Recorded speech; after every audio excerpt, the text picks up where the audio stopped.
Hello, എല്ലാവർക്കും സായിസ് dream വേൾഡിലേക്ക് സ്വാഗതം. അപ്പോൾ ഇന്നത്തെ നമ്മുടെ പരിപാടി ക്രീം ചീസാണ് കേട്ടോ. നമ്മളത് കേക്കിനൊക്കെ ഉപയോഗിക്കുന്ന ക്രീം ചീസില്ലേ അത്. അപ്പോൾ അതിനായിട്ട് ഒരു പാക്കറ്റ് പാല് ഞാൻ തിളപ്പിക്കാൻ വെച്ചിട്ടുണ്ട് കേട്ടോ. കടയിൽ നിന്ന് വാങ്ങുന്ന പാലില്ലേ അതാണ് എടുത്തിട്ടുള്ളത്. പിന്നെ അതാ നല്ലോണം തിളച്ച് വരുമ്പോൾ അതിലേക്ക് ഒരു സ്പൂണ് വിനാഗിരി ഒഴിച്ചു കൊടുക്കുക. ആദ്യം ഒരു സ്പൂൺ ഒഴിച്ചു കൊടുക്കുക കേട്ടോ. പിന്നെ ഒന്നുകൂടെ തള വരുമ്പോൾ ഒന്നുകൂടെ ഒഴിച്ചു കൊടുക്കുക. എന്നിട്ട് നന്നായിട്ടൊന്ന് ഇളക്കി കൊടുക്കുക. പിന്നെ അതൊന്നുകൂടി തിളച്ചോട്ടെ. തിളച്ച് വരുമ്പോൾ അതിൻ്റെ പാലും വെള്ളവും സെപ്പറേറ്റ് ആയിട്ട് വരും.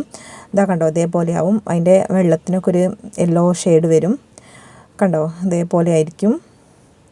അപ്പോൾ അതൊന്ന് നന്നായിട്ടൊന്ന് ഇളക്കി കൊടുക്കുക. എന്നിട്ട് തീ ഓഫാക്കിയതിന് ശേഷം നമുക്ക് ഒരു അരിപ്പയിലേക്ക് അരിക്കാനായിട്ട് വെക്കാം കേട്ടോ. പിന്നെ ഇതിൻ്റെ നല്ല വെള്ളം പോകണമെന്നൊന്നുമില്ല, ഒന്ന് ചെറുതായിട്ടൊന്ന് വെള്ളം വലിഞ്ഞെടുത്താൽ മതി. ഞാനിതിപ്പോൾ കുറച്ചൊന്ന് പ്രസ് ചെയ്ത് കൊടുക്കുന്നുണ്ട് വെള്ളം ഒന്ന് പോകാൻ വേണ്ടിയിട്ട്. ആ വെള്ളം അവിടെ ഇരുന്നോട്ടെ, അത് കളയണ്ട. അത് നമുക്കിത് ക്രീം അടിച്ചെടുക്കുന്ന സമയത്ത് കുറച്ചുകൂടെ ഒഴിച്ചു കൊടുക്കാം കേട്ടോ.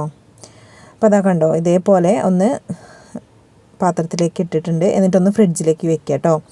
ഒന്ന് തണുത്ത് വരുമ്പോൾ പിന്നെ ഒന്ന് മിക്സിയുടെ ജാറിലിട്ട് ഒന്ന് അടിച്ചെടുക്കുക. പിന്നെ നമ്മൾ മാറ്റി വെച്ച വെള്ളം ഉണ്ടല്ലോ, അതിൽ നിന്നൊരു 3-4 സ്പൂൺ എടുത്തിട്ട് ഇതൊന്ന് അടിച്ചെടുക്കുക കേട്ടോ. പിന്നെ ഞാനിത് കേക്കിലേക്ക് ഉപയോഗിക്കുന്നതായതുകൊണ്ട് കുറച്ച് പഞ്ചസാരയും കൂടെ ആഡ് ചെയ്തിട്ടുണ്ട് കേട്ടോ. പിന്നെ ഇത് കുറച്ച് സമയം ഫ്രീസറിൽ വെച്ചാൽ നന്നായിട്ട് ക്രീമി ആയിട്ട് കിട്ടും കേട്ടോ. അപ്പോൾ വളരെ എളുപ്പത്തിൽ തന്നെ നമുക്ക് ക്രീം ചീസ് വീട്ടിലുണ്ടാക്കാം. എല്ലാവരും ഒന്ന് ട്രൈ ചെയ്യണം കേട്ടോ. അപ്പോൾ വീഡിയോ എല്ലാവരും കണ്ടിട്ടൊന്ന് സപ്പോർട്ട് ചെയ്യുക. അടുത്ത വീഡിയോയിൽ കാണാം. താങ്ക്